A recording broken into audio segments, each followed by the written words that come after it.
uno mismo. Entonces, en la carta a los Gálatas, en el capítulo 1, versículo 11, del 2 al 8, capítulo 1, versículo 11, al capítulo 2, versículo 8. Ahí está lo que nosotros llamaríamos la biografía de Pablo. Ahí es que Pablo dice en realidad quién es él, cómo fue el llamado, cómo fue su proceso, cómo comenzó, todo eso.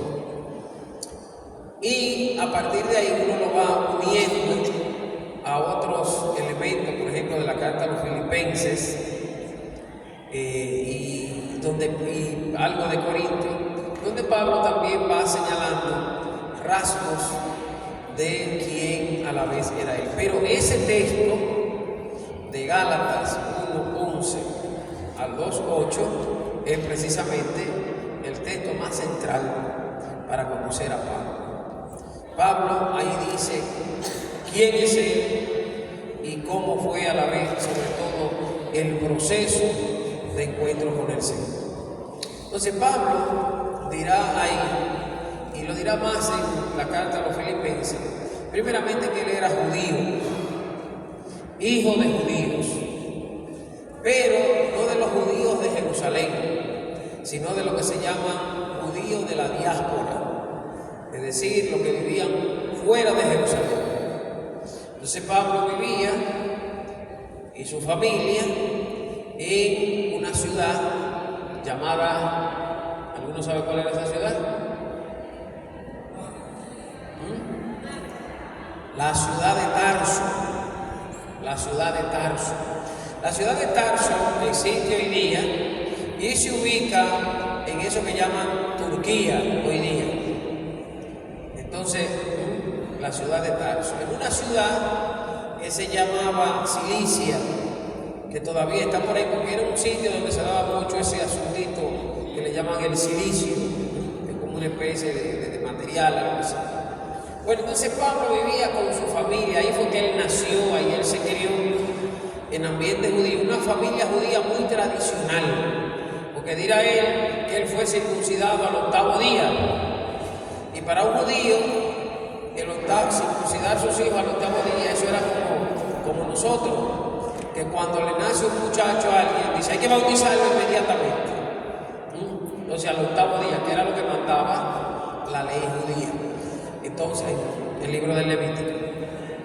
Entonces, Pablo nació ahí, se crió en esa ciudad de cultura griega, pero ustedes saben que los judíos, donde quiera que llegaban, hacen su barrio y su cosa, y viven ellos en base a su cultura y a su religión, independientemente del lugar donde se encuentran. Por ejemplo, aquí han habido en Sosúa unos judíos, lo que hacían el queso Sosúa y esa serie de cosas, y ellos siempre han vivido dominicanos, pero en base a su cultura y a sus elementos judíos. Entonces Pablo vivía allí con su familia en Tarso, él era de Tarso, él va a decir soy de Tarso, en los Hechos de los Apóstoles, cuando fue aquel juicio, soy de Tarso, una ciudad importante, porque era una ciudad muy importante. Entonces en esa ciudad se crió Pablo. Ahí lo educaron de manera judía, ahí él conoció la religiosidad judía, ahí aprendió un oficio, el oficio de tejedor de lona. Parece que su familia tenía un tallercito de eso, tejían lona, porque en esa zona, precisamente donde nació Pablo, se daba esa planta que era como el sisal para tejer lona y todo eso. Entonces Pablo fue creciendo allí. Y Pablo, al parecer, era un tipo apasionado en búsqueda de la verdad. Y él sentía que la verdad que le habían dado su familia en Tarso, como que no era suficiente, quería más. A tal punto que parece que Pablo quería ser rabino, maestro judío. Entonces Pablo va de Tarso a Jerusalén para ser rabino. Y como dice él, en la escuela de un maestro judío muy famoso llamado Gamaliel, va a esa escuela a estudiar para ser a la vez rabino. Y entonces Pablo, al parecer, logra ser rabino. Fíjense que Pablo va a nacer en el año 8 o 9 después de Cristo. Esa es la fecha de nacimiento de Pablo. 8, algunos dicen 8, otros sostienen que 9, 8, 9. Cuando Pablo llega a Jerusalén, nosotros no sabemos si Pablo llegó a conocer a Jesús, porque todavía Jesús no había muerto. Pero no sabemos si él llegó a conocer algo a la vez de Jesús, no sabemos. Lo único que sabemos es lo de los hechos de los apóstoles, cuando martirizan a Esteban, que se quitan el manto, los ancianos, y se lo dan a un tal Saulo. Ese era su nombre judío, Saulo. Pablo viene después de Saulo. Entonces, no sabemos si ese Saulo era Pablo, o ese sido Pablo, o no. El asunto es que Esteban era igualito que Pablo, era un judío de la diáspora, fuera a la vez de Jerusalén.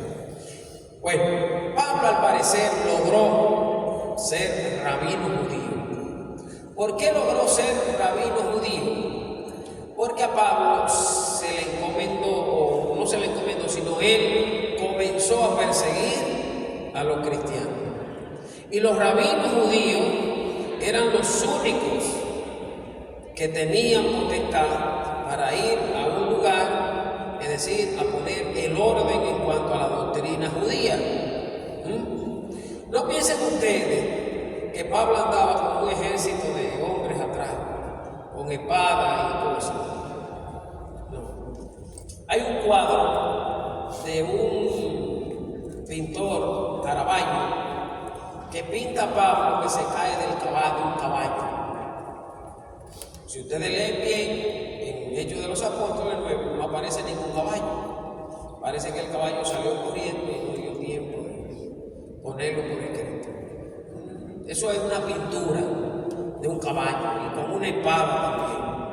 Pablo era un rabino judío. Los rabinos judíos eran gente pobre, andaban a pie, o a lo sumo tal vez lo que podía montarse en burro. El que tenía un caballo en aquellos tiempos de Pablo era como el que tiene una jipeta de hoy día. Era un transporte caro.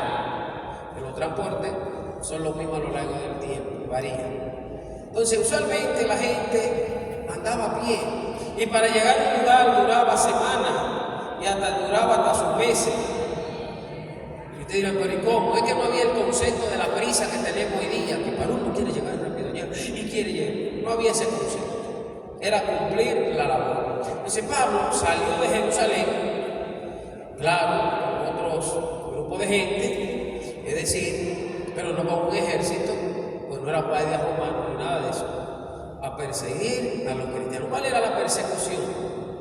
Pablo llegaba a una comunidad judía, le decían, ¿quiénes aquí están viviendo la doctrina? Ah, tal familia, tal que señor no está viviendo la doctrina, se han metido al cristianismo. Entonces Pablo con su gente, ahí sí, llegaban a donde esa familia y ahí le echaban mano sobre todo a los hombres y entonces le hacían hasta su pequeño juicio. Y si lo encontraban culpable, Pablo tenía autoridad y los que estaban con él para darle, diríamos en el lenguaje de nosotros, una buena pela en ese sentido, en cuanto a varejones y toda esa serie de asuntos. Eso era, no era que encarcelaba gente ni cosas así por el estilo.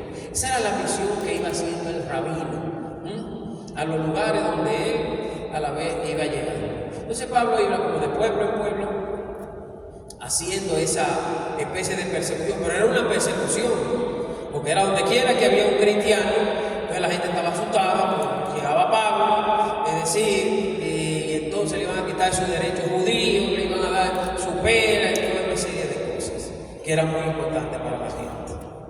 Y parece que Pablo era, así como fue buen predicador y buen evangelizador, también fue buen perseguidor en ese sentido de los cristianos.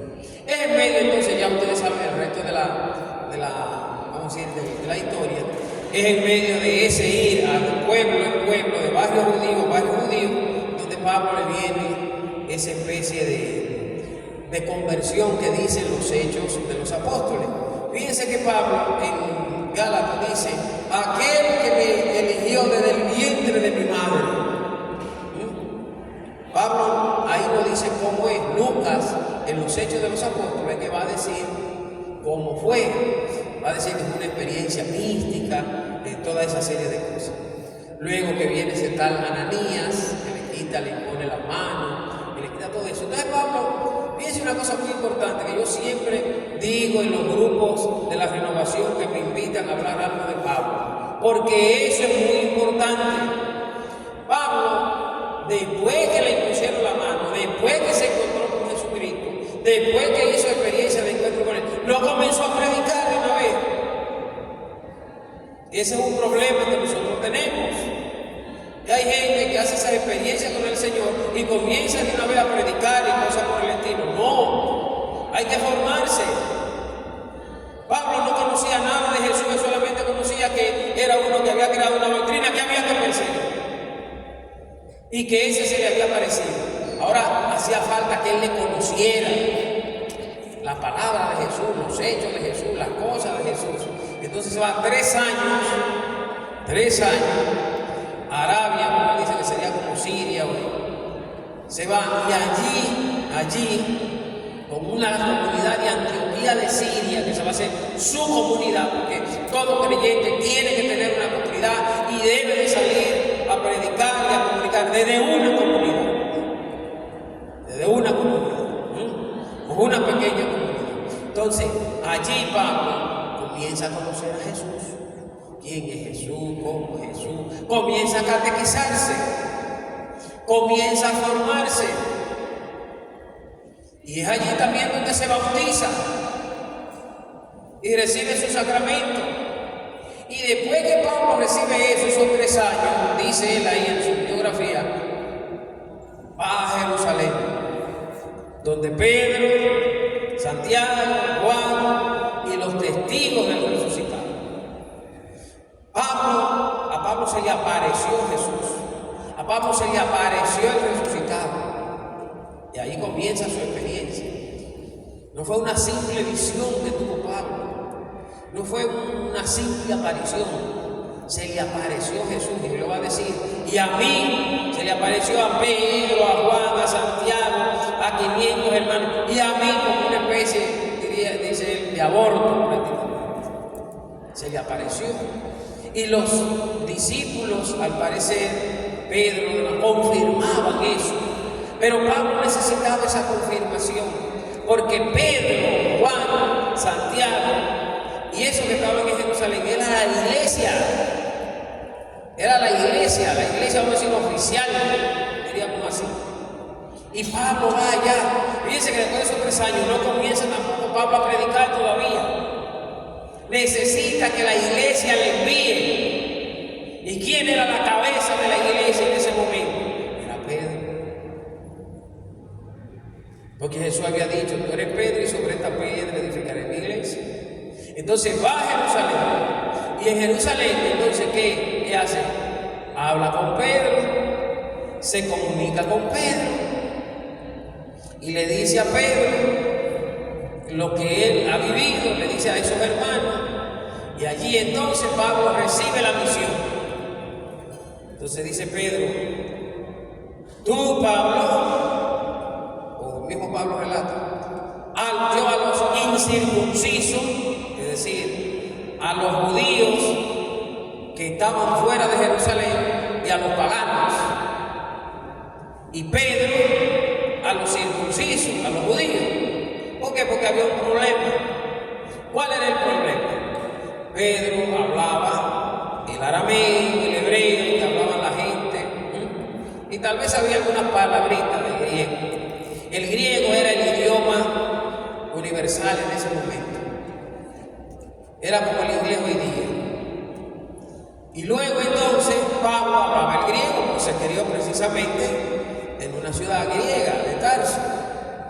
Entonces Pablo iba a ir donde esa gente que tenía la facilidad del idioma. Ojo, una vez me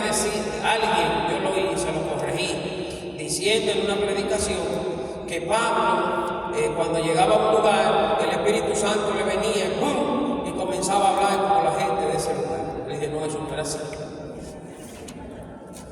Pablo llegaba a un lugar y comenzaba a hablar porque Pablo conocía el griego.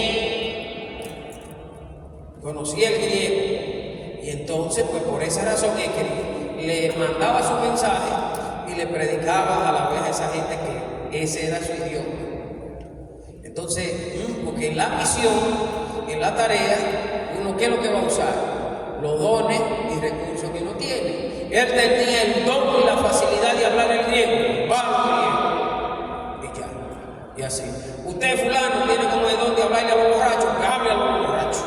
Usted tiene el don de hablarle a los drogadictos, pues hable a los drogadictos. Usted tiene el don de hablarle al ama de casa, háblele al ama de casa.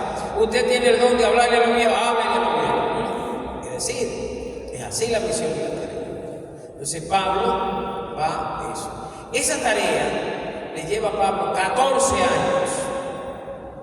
14 años predicando en medio de todos esos lugares, pasando de todo. Y Pablo llegaba a los lugares, y Pablo tenía su estrategia pastoral. Y todos debemos de tener una estrategia pastoral de cómo es que uno va a llevar la palabra de Dios. Uno no va a llevar, ahí poco llegué yo como un paracaídas y ya. Pablo llegaba a los lugares, ¿qué hacía en esos lugares? Alquilaba una casita, y en la casita, que eran de 3 niveles, abajo hacía un tallercito, porque Pablo no vivía de las comunidades. Pablo trabajaba, y lo dice en la carta a los Corintios: yo no le fui gravoso a nadie. Sí, yo no fui carga para nadie, a mí no me mantuvo nadie. De la única comunidad que Pablo aceptó un día una colecta fue de la comunidad de los filipenses, donde él mismo le da ese agradecimiento. Y ya era el Pablo viejo, cansado. Entonces Pablo llegaba a ese lugar, esa casita, abajo un tallercito, puede ser un buen negocio, es el horno. Luego se le une Aquila y Priscila, una pareja de esposos, en la misión. En la casa a la mitad estaban las habitaciones y arriba estaba el desván, lo que llaman el famoso aposento alto, donde ahí Pablo reunía a la comunidad. Pero no crean que eran comunidades de miles y cientos de personas. Eran así como los grupitos de oración que ustedes tienen, 20, 30, 15. Esas eran las comunidades a la vez de Pablo. O sea que si vamos a éxito en predicación en cuanto a gente, ustedes son más exitosos que Pablo. A veces ustedes se reúnen hasta con 100 gente y 50. Pero ahí formaba la comunidad. Y ahí estaba Pablo, trabajando de día, por la noche se juntaban y le daba su formación a la misma comunidad. El día domingo, que era el día del emperador, que no se trabajaba, o los sábados, que los judíos no trabajaban, entonces era que Pablo salía a misionar. A misionar. Y el domingo celebraban la fracción del pan, la Eucaristía, como él lo va a decir, en la comunidad. Era así, que llevaba esa misión.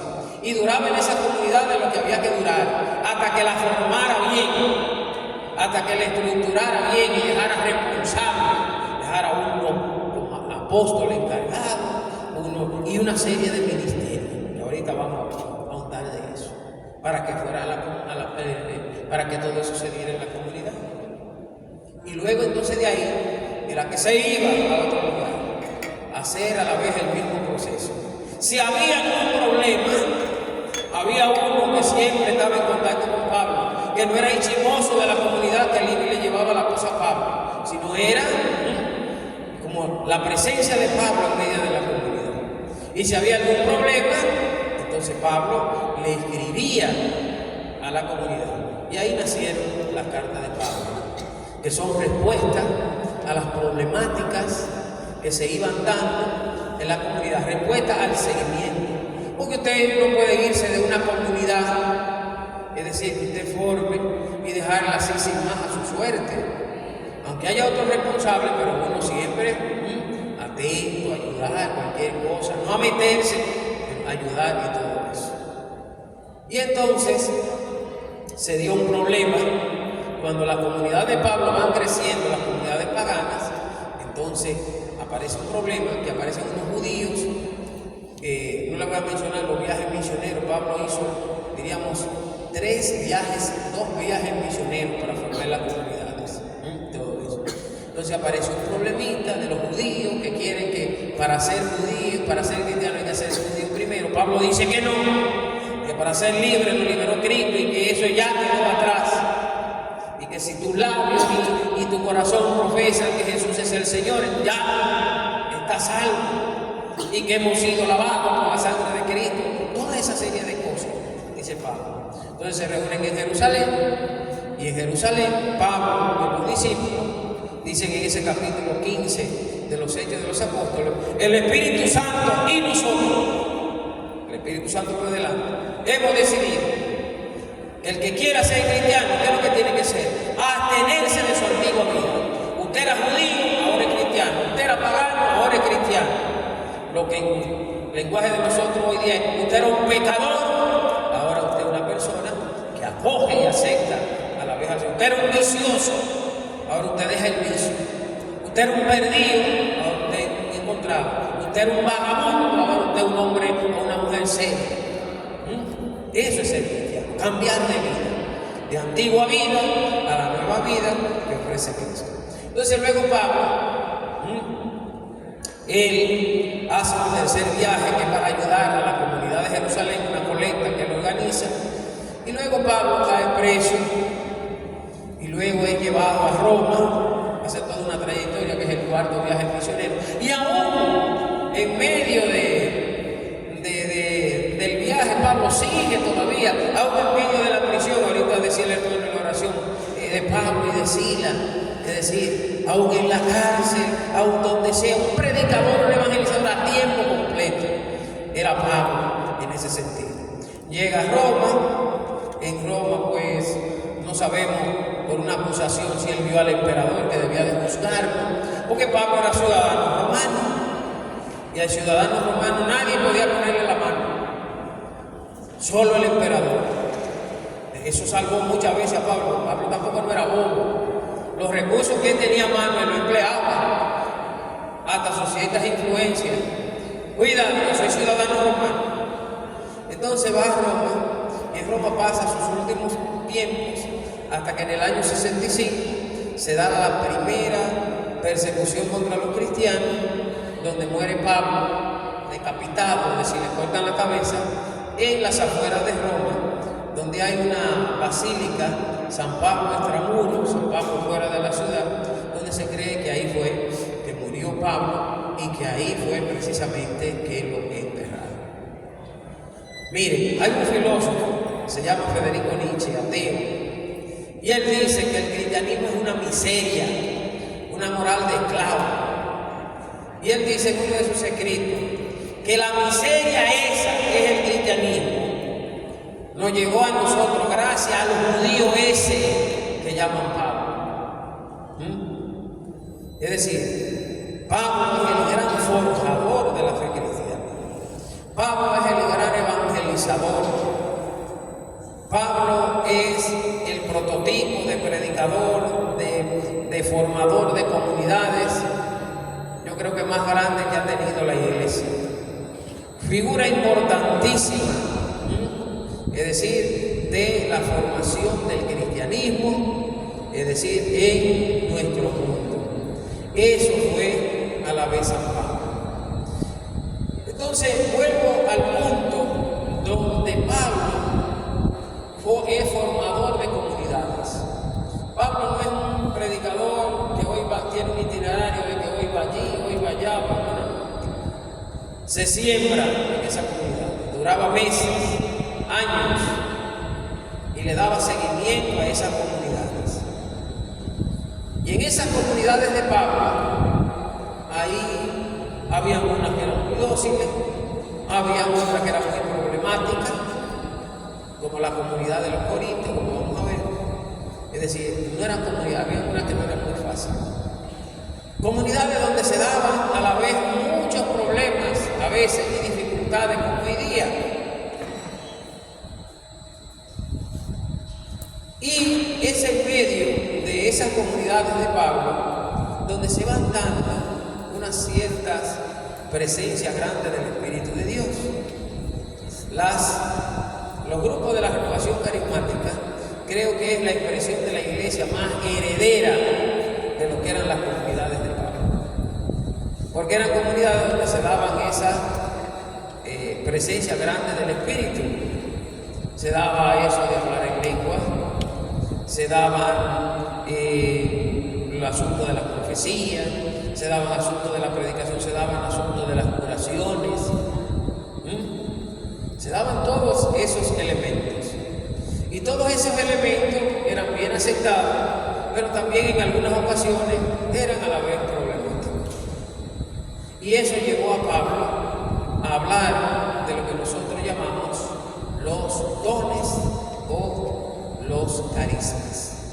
Los dones o carismas. Pero para entender los dones y carismas, el punto primero es tener esa visión de Pablo que hemos visto y tener muy en cuenta el elemento de la comunidad en la iglesia.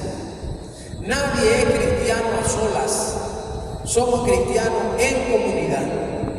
Una comunidad donde el Espíritu Santo se manifiesta y se derrama en lo que llamamos dones o carismas en este caso. Entonces todo el que está en medio de la comunidad tiene un don o tiene un carisma. Eso es desde los inicios de la fe, de los inicios de las comunidades de Pablo. Todos, cada uno tiene un don, cada uno tiene un carisma. ¿Y para qué son los dones y carismas? ¿Para el engrandecimiento personal de la gente?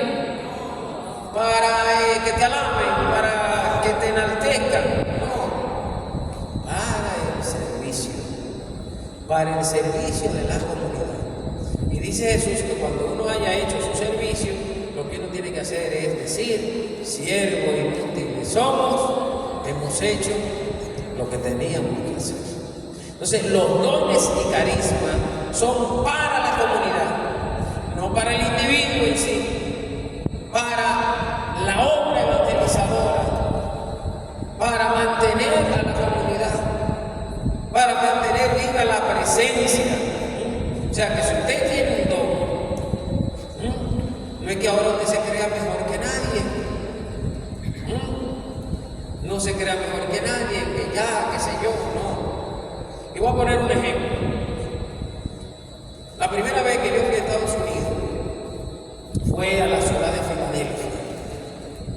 Y en Filadelfia había un grupo de la renovación en la comunidad donde yo estaba, era una comunidad puertorriqueña. Había una señora que era la que dirigía el grupo. Y un día me invitó a comer a su casa. Y yo fui. Y cuando yo fui allá a su casa, cuando llego encuentro a otras señoras del grupo allá, digo: ay, ustedes por acá, que pensé que también estaban invitados a comer. Dice: no, yo estoy aquí porque yo soy el que le limpio la casa a fulano. Ya, que bien. Cuando veo a la otra, dice: no, yo estoy aquí porque yo soy la que le lavo. Y dice: no, yo soy la que le cocino. Digo yo: ustedes, yo sabía que era una señora que que ustedes trabajan. Dice: no, nosotras, no, fulana no paga ni nada de eso. ¿Cómo así? Digo: ella está enferma o algo. Dice: no. Es que fulana tiene unos dones, y esos dones ella los transmite con sus manos, y sus manos no pueden estar haciendo esos oficios de lavando, cocinando, ni fregando, ni nada de eso. Entonces, como a veces la imaginación de uno vuela y la mía a veces mucho, dije yo: bueno, pues me imagino que tendrá uno para pasarle la mano al esposo también, ¿verdad? Si su mano solamente está ocupada. Es decir, los dones no son para uno ponerse por encima del otro, o qué sé yo, o aprovecharse de nosotros en ese sentido, hasta de manera económica también, porque puede caer alguien en la tentación de eso, hasta de manera en ese sentido, que se da de todo. Los dones son para la edificación de la comunidad. Los dones son para hacer presente el reino de Dios. Los dones son para colaborar y ayudar a los hermanos en esa búsqueda y en ese decidirse y acoger la salvación que Dios tiene. Entonces vamos a ver cómo Pablo nos presenta brevemente esta realidad. Primeramente, el término que se utiliza para los dones, para Pablo hablar de los dones, es el término carisma. El término carisma aparece 17 veces en el Nuevo Testamento. 17 veces. Y las 17 veces que aparecen son todas en Pablo. Y una sola en Primera de Pedro 4:10. Pero todas a la vez es en Pablo. Yo me atrevería a decir que es que el autor de Primera de Pedro algo conoció de la teología a la vez de Pablo, por eso aparece en Pedro. 17 veces aparece. El término carisma va muy en paralelo al término gracia. Gracia, dones, carisma, va en esa misma línea. O sea, la gracia del Espíritu de Dios se disemina en múltiples gracias entre los miembros de la comunidad. Y entonces ahí es que surgen los dones y los carismas. El carisma, a mí me gusta más hablar de carisma que de don, porque don, pues a veces se puede equiparar hasta con el don de tocar guitarra o el don de cualquier cosa. Pero el carisma es un don particular,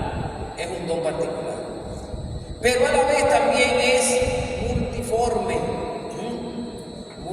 como yo le dije, se da a la vez de muchas maneras. El Espíritu Santo es el que agrupa y disemina los carismas. El Espíritu Santo, dice Pablo, sobre todo en 1 Corintios 12:11, el que disemina a la vez los carismas. Entonces, hay un texto que nosotros vamos a ver con más calma, que es el texto de Romanos 12:3-7, donde Pablo va a hablar que la iglesia es como un cuerpo, con miembros, y cada miembro va haciendo un ministerio, haciendo un servicio, por medio sobre todo del carisma que recibe. Miren, en una comunidad donde hay mucho carisma, hay mucho entusiasmo, hay mucho gozo, hay mucha alegría del que la dirige, de lo que está. Pero en una comunidad donde como que el carisma solamente se concentra en uno solo y los demás solamente simples espectadores, o en una comunidad donde como que no se vea la presencia de esos carismas, es como a veces mucha gente dice, una comunidad muerta en este caso. Pero en una comunidad donde usted vea que hay gente que toca la guitarra, que cante, uno que arregle esto, uno que incluso predique, uno que le ore, uno que sí, es una comunidad a la vez viva y todo eso. Entonces la comunidad de Pablo eran comunidades muy entusiastas, porque había, al parecer, mucho carisma. Y Pablo lo vamos a ver, lo va a ir enumerando. Que si había uno que se hablaban en lengua, que si había uno que decían su profecía, que si había uno que imponían las manos y se curaban, había uno que aconsejaba, había uno que dice, y así sucesivamente. Entonces había mucho entusiasmo, había a la vez mucho ánimo. Entonces hay dos textos donde Pablo nos habla más concretamente de los carismas, y vamos a centrarnos en eso, que es Romanos 12, del 3 al 7, y Corintios y 1 Corintios 12, del 1 al 11. Romanos 12, del 3 al 7, y Corintios 12, del 1 al 11. Vamos a leer primeramente Romanos 12, del 3 al 7. Los que tienen su Biblia, creo yo hay algunos ahí que la tienen, o la tienen. Romanos 12, del 3 al 7.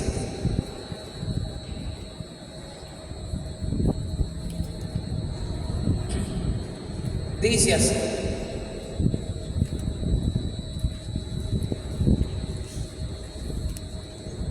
en virtud de la gracia que me fue dada, le digo a todos ustedes, no se estimen en más de lo que conviene. Tengan más bien una sobria estima según la medida de la fe que otorgó Dios a cada cual. Pues así como nuestro cuerpo en su unidad posee muchos miembros y no desempeñan todos los miembros la misma función, así también nosotros, siendo muchos, no formamos más que un solo cuerpo en Cristo, siendo los unos para los otros miembros, pero teniendo dones diferentes según la gracia que nos ha sido dada. Si es el don de profecía, ejerzamos en la medida de nuestra fe. Si es el ministerio, en el ministerio, la enseñanza enseñando, la exhortación exhortando, el que da con sencillez, el que preside con solicitud, el que ejerce la misericordia con obviedad. Entonces Pablo dice ahí que el cristiano, la iglesia es como un cuerpo, el cuerpo de Cristo. Y cada uno de los cristianos tenemos que ubicarlo como un miembro de ese cuerpo, un cuerpo que lo supera todo. Y cada uno tiene, como ya dije, una función para la edificación de todos. Cada uno es un miembro humilde de Cristo, cada uno de nosotros, unido a los hermanos, miembros uno del otro, para servirnos y porque nos necesitamos también. Y claro, dirá Pablo que todo debe de estar basado en el amor.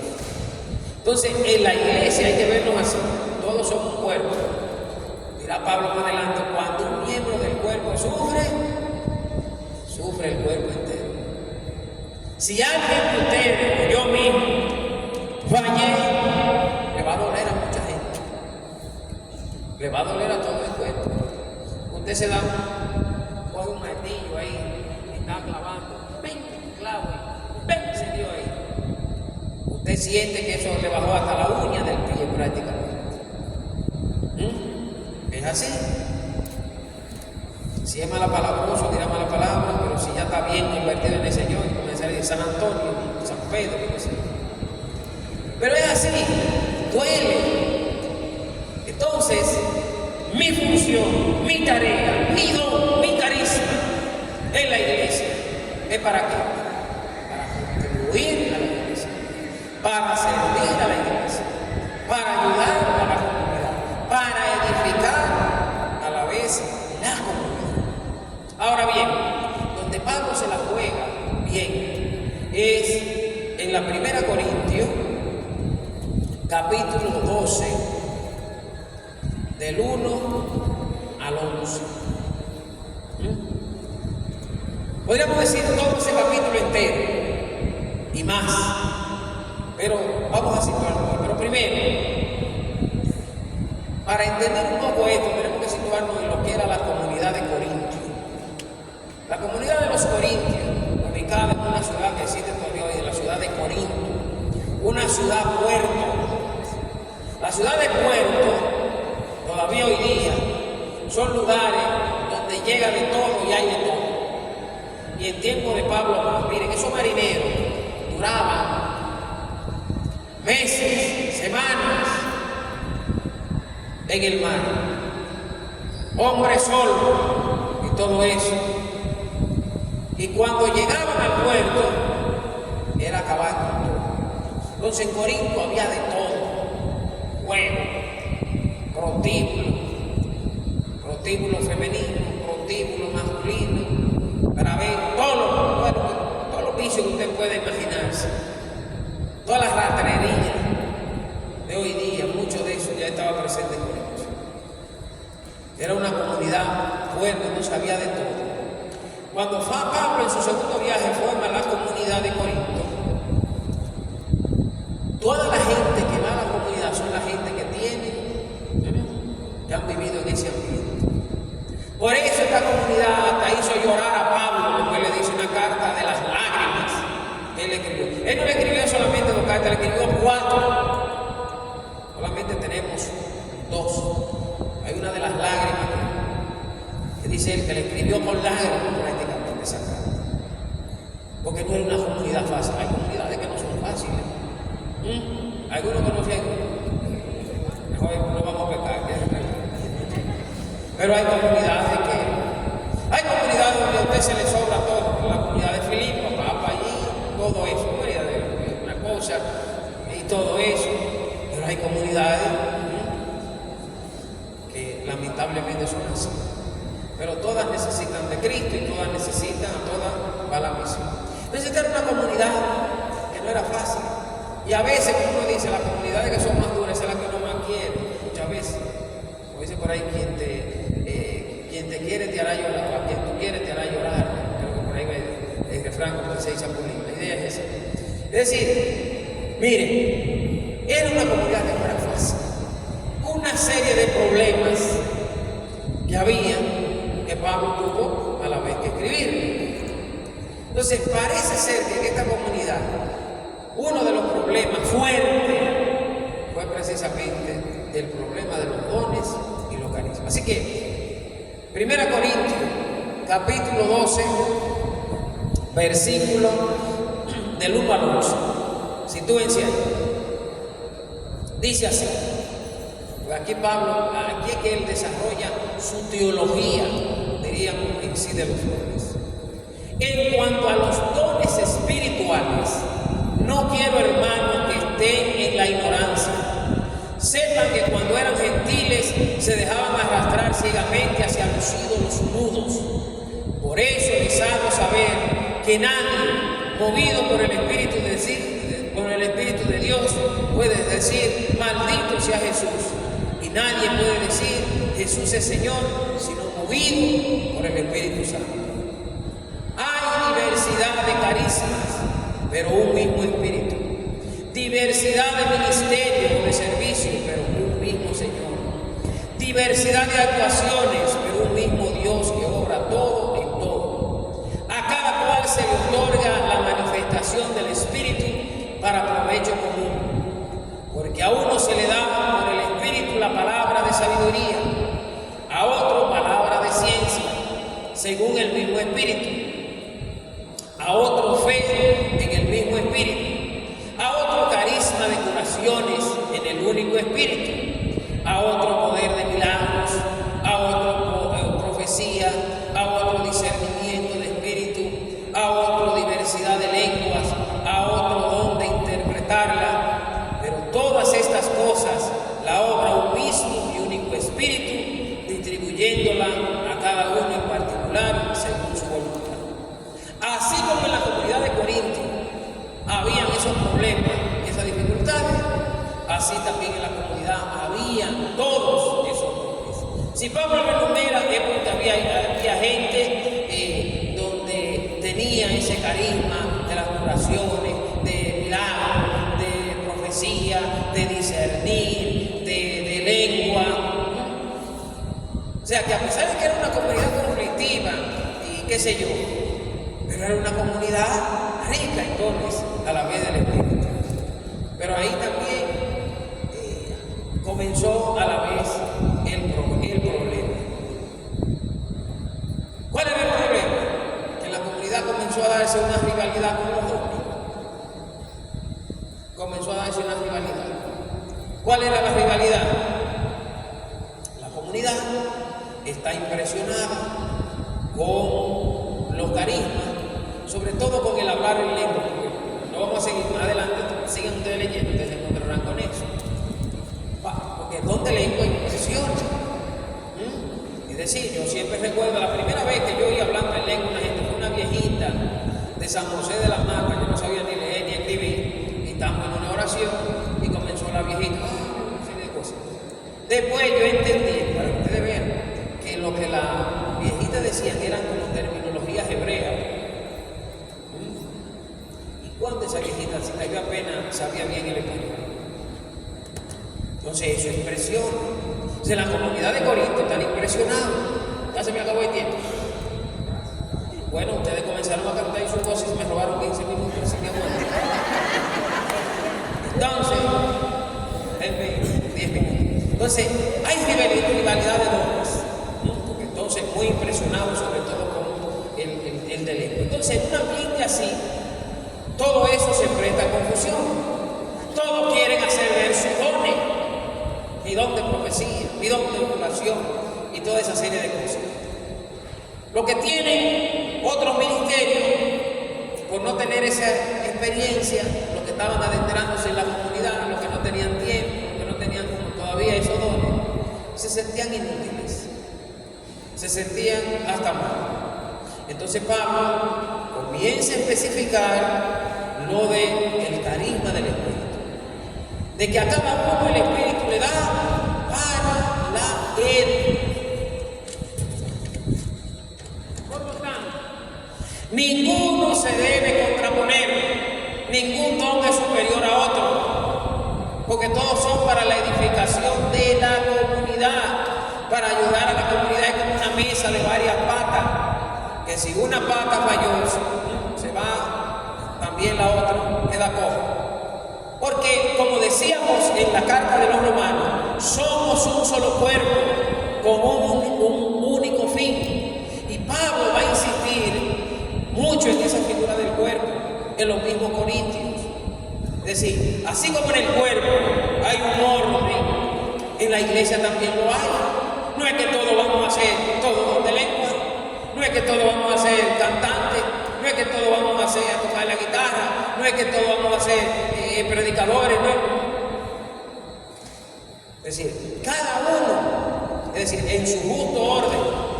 Y entonces Pablo, eso sí va a hacer, va a establecer cuáles son los carismas primero, en ese orden. Eso sí, todos son importantes, pero hay su orden. Es una cosa muy importante. Y eso Pablo lo va a prescribir. Recuerden siempre que Pablo no era un loco viejo que andaba aquí para allá y diciendo lo que sea, no. En su justa medida. Entonces, Pablo va a decir que primeramente los primeros carismas son esos carismas vitales de la iglesia. ¿Cuáles son los carismas vitales de la iglesia? El primero es la palabra. La iglesia vive de la palabra. Y le siguen los apóstoles, y le siguen los profetas, y le siguen los maestros. Y después Pablo va a decir y va a enumerar los demás carismas. Y al final, en 1 Corintios 13, eso ustedes bien lo conocen, va a decir que todo confluye en el amor, que es el carisma por excelencia. Porque yo puedo hablar en lengua, yo puedo predicar bonito, yo puedo hacer milagros, yo puedo dirigir, yo puedo hacer lo que sea. Y si no hay amor, no hay nada en este caso. Si no hay amor, no hay nada. Entonces, Pablo va a ir haciendo esa jerarquización. Entonces, va a invitar a la comunidad a no buscar los carismas espectaculares. Insiste en el carisma de la palabra. Insiste en el carisma de la palabra. Hay gente que le encantaría tener el don de lengua. Hay gente que le encantaría el don de las curaciones, pero eso es muy espectacular. Pero eso es que tal vez no es su don. Es el don de la palabra, es el don de predicar, es el don de aconsejar silenciosamente a los hermanos. Hay una historia, y con esto voy terminando, hay una historia de un payaso. Había un payaso en un circo, y ese payaso en ese circo, cuando actuaba, la gente reía con él y todo eso. Pero el bendito payaso hacía su función mecánicamente, tristemente. Porque él lo que le gustaba era ser alambrista, caminar por el alambre. Y él decía, esos cielos grandes, esos cielos lo bueno, lo que sé yo, eso sí es que sé yo. Si yo pudiera ser así mismo, equilibrista y esa serie de cosas. Y un día se subió a la lámpara, porque a veces hay gente así. Se subió a la lámpara. ¿Y qué pasó cuando iba caminando? Chulumpum, se dio ahí y quedó tetrapléjico en una silla de ruedas. Había una gente que lo cuidaba y lo iba a pasear siempre por el parque. Y un día encuentran un grupo de muchachos y dicen: ¡Hey! ¿Y tú no eres el payaso que estaba en el circo? Y la muchacha dice: sí, este era el payaso. Óyete, pero mira, nosotros íbamos a ese circo, pero no solamente nosotros íbamos a pues verte a ti, porque era que uno reía y gozaba y se desestresaba viéndote a ti, y por ti era que uno iba a ese circo y toda esa serie de cosas. ¿Y qué hizo el pobre payaso?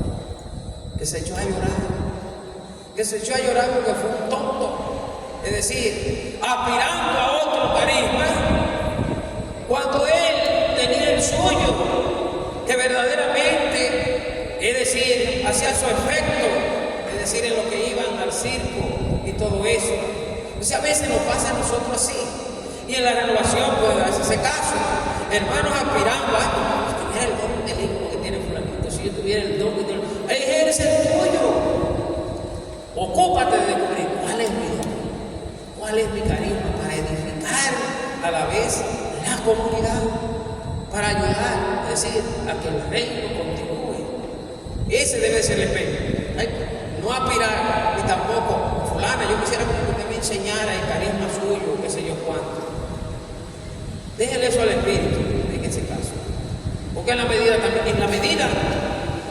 ya aquí brinco al Evangelio, a la parábola de los talentos, en la medida en que usted vaya ejerciendo y siendo fiel al don que usted ha recibido, va a recibir más. Porque nos dice el Señor: a quien mucho se le dio, se le dará más. Pero al que está perdiendo el tiempo y que pretendiendo el carisma de otro y no ejerciendo el suyo, se le quitará hasta eso que perdió a la vez en este caso. Pablo finalmente aquí, ¿dónde estaba el hermano que estaba ahorita haciendo la oración aquí? Estaba vestido de negro. Está para allá. Habló a ustedes de carismas ordinarios y extraordinarios. Y precisamente Pablo en su exposición hace una jerarquización de los carismas, de los ordinarios y de los extraordinarios. En Romanos 12, 6, 8, Pablo dirá que los carismas ordinarios son profecía, servicio, enseñanza, exhortación de compartir, presidir la comunidad y la práctica de la misericordia. Los carismas ordinarios, lo repito: profecía, servicio, enseñanza, exhortación, capacidad de compartir, presidir la comunidad, práctica de la misericordia.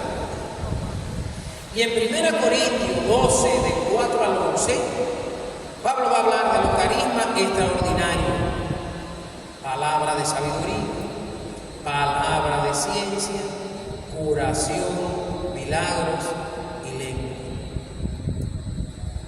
Ahora bien, tanto en Corinto como en Romano, el apóstol va a animar a los carismas ordinarios. Pablo va a insistir mucho en los carismas ordinarios, que son los más necesarios muchas veces en la comunidad. En Corinto se le había dado demasiada importancia a los carismas extraordinarios, como hoy. Hoy es así. Se le da demasiada importancia a los carismas extraordinarios, más de los ordinarios. Y no debe de ser a la vez así. El criterio base es que el carisma o don debe estar al servicio de la comunidad, no al servicio del individuo en este caso. En eso Pablo va a ser insistente. Y esa es la concepción que debe de acompañarnos a nosotros. Carismas, dones, todos tenemos. El Espíritu lo ha diseminado en nosotros. Ordinarios y extraordinarios. Pablo le da más importancia a los ordinarios: palabra, profecía, servicio, enseñanza. Y esos carismas extraordinarios, es decir,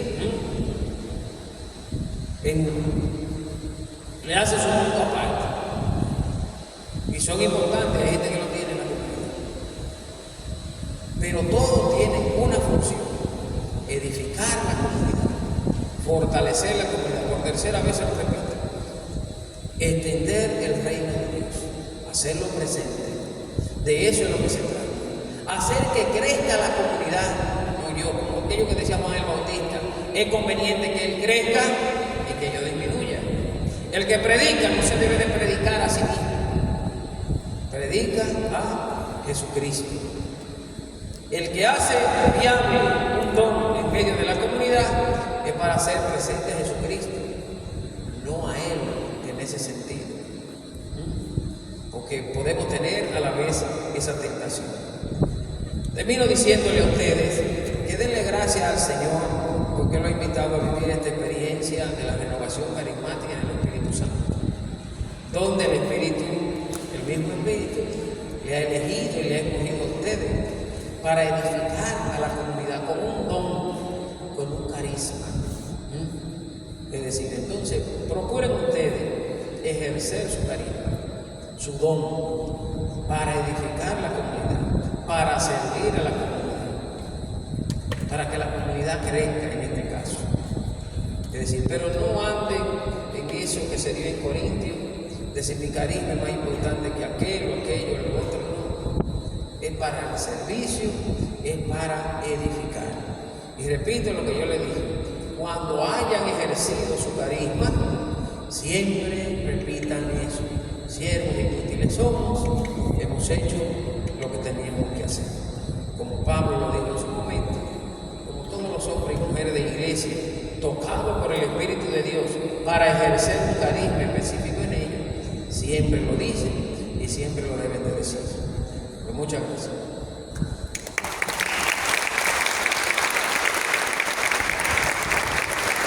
Miren, como es un congreso, ustedes tienen, se da siempre la oportunidad para algunas preguntas y cuestiones, pero no vamos a